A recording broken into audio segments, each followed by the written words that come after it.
Welcome back guys. ఈరోజు మనం website స్పీడ్ని కనుక్కుందాం. దానికోసం కొత్త ట్యాబ్ ఓపెన్ చేస్తున్నా గైస్. కొత్త ట్యాబ్లో పేజ్ స్పీడ్ చూపించడానికి పేజ్ స్పీడ్ .web.dev అని టైప్ చేసి ఎంటర్ చేయండి. ఈ లింక్ నేను డిస్క్రిప్షన్లో కూడా ప్రొవైడ్ చేస్తున్నా. అక్కడ నుంచి మీరు పేజ్ స్పీడ్ని చెక్ చేయొచ్చు.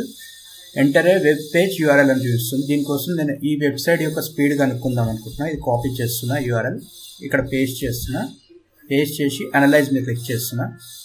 ఇక్కడ డయాగ్నాస్ పర్ఫార్మెన్స్ ఇష్యూస్ అని చూపిస్తుంది, అంటే అనలైజ్ చేస్తుంది అనమాట పేజ్ స్పీడ్ ఎంత ఉందనేది. ఇక్కడ చూడొచ్చు గైస్, ఇది మొబైల్ ఫార్మాట్లో పేజ్ స్పీడ్ 57% చూపిస్తుంది అండ్ SEO 69 చూపిస్తుంది. డెస్క్టాప్లో 69, SEO 66 ఈ పర్ఫార్మెన్స్ చూపిస్తుంది. అయితే మనం ఈ పర్ఫార్మెన్స్ని ఎలా పెంచాలో చూద్దాం. దీనికోసం వెబ్సైట్కి వెళ్ళి నేను డాష్బోర్డ్కి వెళ్తున్నా.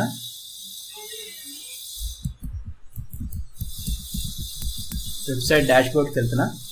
ఇక్కడ డాష్బోర్డ్లో ప్లగిన్ యాడ్ చేస్తున్నా. ఒకటి ప్లగిన్స్లో యాడ్ న్యూ ప్లగిన్. ప్లగిన్ పేరు కూడా నేను డిస్క్రిప్షన్లో షేర్ చేస్తాను గైస్. ఓకే, ఇక్కడ సెర్చ్లో WP Meteor అని టైప్ చేయండి.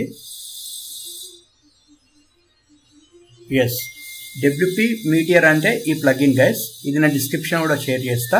ఓకే, ఇన్స్టాల్ నౌ మీద క్లిక్ చేయండి. ఇన్స్టాల్ అయింది, యాక్టివేట్ చేయండి. ఈ ప్లగిన్ వెబ్సైట్ యొక్క పర్ఫార్మెన్స్ పెంచుతుంది గైస్. ఓకే, యాక్టివేట్ అయిపోయింది. ఇప్పుడు సెట్టింగ్స్కి వెళ్తున్నా.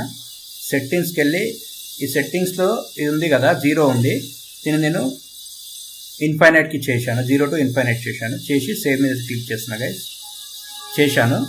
చేసి ఒక్కసారి వెబ్సైట్ విజిట్ అవుదాం. ఓకే, వెబ్సైట్ ఇలా చూస్తుంది. ఇప్పుడు ఇది 57 ఉంది కదా, ఒక్కసారి అనలైజ్ చేసి చూద్దాం.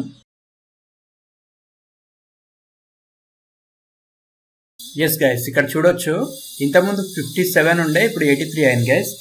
చూశారు కదా, ఈ విధంగా మనము WP Meteor ప్లగిన్ ఉపయోగించి వెబ్సైట్ యొక్క స్పీడ్ని, పర్ఫార్మెన్స్ని పెంచవచ్చు. ఇక్కడ డెస్క్టాప్లో కూడా 88 అయిపోయింది.